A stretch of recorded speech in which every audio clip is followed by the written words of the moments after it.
ଓଡ଼ିଶାରେ ଯୁଦ୍ଧ କରିବାକୁ ଆସିଛି ଖୋର୍ଦ୍ଧାକୁ ଛାଡ଼ିଦେଲେ ଓଡ଼ିଶାର ସବୁ ଅଞ୍ଚଳ ଇଂରେଜ ଦଖଲ କରିନେଲେଣି। କେତେ ଦିନ ଆଉ ଏକାକି ଖୋର୍ଦ୍ଧା ସେମାନଙ୍କୁ ଅଟକାଇ ପାରିବ? ଭାରତର କୋଟି କୋଟି ଲୋକ ଯେତେବେଳେ ଇଂରେଜ ଶାସନକୁ ମାନିନେଲେଣି ଅଳ୍ପ କେବେ ହୟାର ପାଇ ଇଂରେଜମାନଙ୍କୁ ହଟାଇ ପାରିବା ଆଉ ସମ୍ଭବ କି? ସମ୍ଭବ, ନିଶ୍ଚୟ ସମ୍ଭବ ଚାଲସି। ନା ନୁହେଁ, କଦାପି ନୁହେଁ।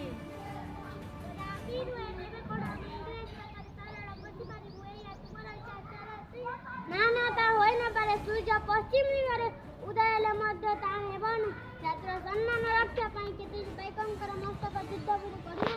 ଏତେ କମ୍ ଚାଲ କଣ ଭୁଲିଗଲା ପୁରୁଣତା ଜୟରାଜ ଗୁରୁ ଫାଶୀ ଦିଆ ବଲଗଛରେ ଝୁଲେଇ ତାହାଙ୍କୁ ନିର୍ଦ୍ଦୟ ଭାବରେ ହତ୍ୟା କରିଦେଇଥିଲେ ଇଂରେଜମାନେ। ଏସବୁ କଣ ମନେ ନାହିଁ ତୁମର ଚାଲିଛି? ମନେ ଅଛି ସଦା, ସବୁ ମନେ ଅଛି, କିନ୍ତୁ ଆମର ଅବସ୍ଥା ଯାଇ ଖରାପ। ଖରାପ କଣ ଖରାପ ଚଳନ୍ତି? ଲୋକେ ଏଟା ଆମର ବଳ, ଲୋକେ ଏଟା ଆମର ଶକ୍ତି। ଲୋକେ କଣ ନାହାନ୍ତି ଆମ ପକ୍ଷରେ? ଆମେ କଣ ଲଢି ନାଉ ସେମାନଙ୍କର ମନକୁ ଦମ୍ଭ ରହିছে। ଖବର କଣ ଜଗତୀ? ପରିବାରର ସମସ୍ତଙ୍କୁ ବାନ୍ଧି ନେଇଛନ୍ତି ଇଂରେଜମାନେ, ମା, ସ୍ତ୍ରୀ, ପୁଅ, ପୁତୁରା ସମସ୍ତଙ୍କୁ। ତେବେ କଣ କେଉଁଠି ହେଲେ ପାଇକମାନେ ଇଂରେଜ ସଙ୍ଗେ ଲଢି ନାହାନ୍ତି? ରୋଡଙ୍ଗର ସାଇ ସାଇ ଓ ଆଖପାଖ ଗାଁ ସବୁ ଫୁଟ୍ ଫୁଟ୍ ହୋଇ ଜଳୁଛି ଆଜ୍ଞା, କିନ୍ତୁ କେହି କଣ ବାଧା ଦେଇନାହାନ୍ତି ସେମାନଙ୍କୁ? ଦେଇଅଛନ୍ତି ଆଜ୍ଞା। ସେଦିନ ଲମ୍ବାଇ ପ୍ରଗଣାରେ ଇଂରେଜମାନଙ୍କର ଦେବ ଗଡ଼ିଅଛି ରାମ ଦଳକୁ ଦଳ ପାଇକ ମିଳିଗଲେ ଖାତିର ଲୋକ ସେମାନଙ୍କୁ ଆକ୍ରମଣ କଲେ। କେତେ ପାଇକ ବାହାଦର କଞ୍ଜିକାଟେ ବୁଲି ପରି ତୀର ମାରି ତାଙ୍କୁ ଗୋଳେଇ ଦେଲେ। ଇଂରେଜ ସୈନ୍ୟଙ୍କୁ ସେଥିପାଇଁ ଅବସ୍ଥା ସମ୍ଭାଳିଗଲା ନୋହିଲେ ଆମର ଆହୁରି କେତେ ପାଇକ ପ୍ରାଣ ହରାଇଥାନ୍ତେ କିଏ କହିବ?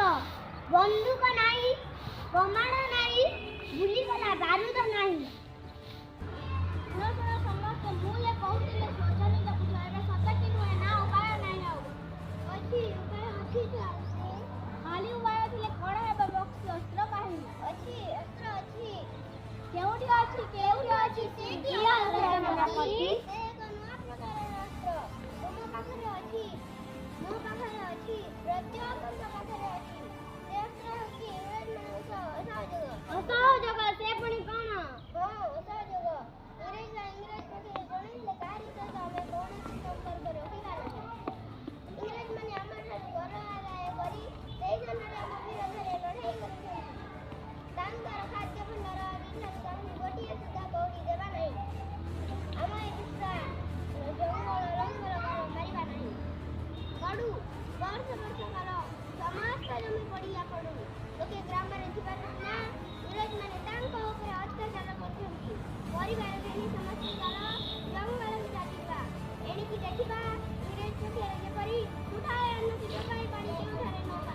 ଏକ ନୂଆ କୌଶଳ। ବାସ୍ତବରେ ଏହା ଯଦି ସଫଳ ହୁଏ ହେବ ନିଶ୍ଚୟ ସଫଳ ହେବ। ସରକାର ତେଣିକି କାହାଠାରୁ କର ଆଦାୟ କରିବ?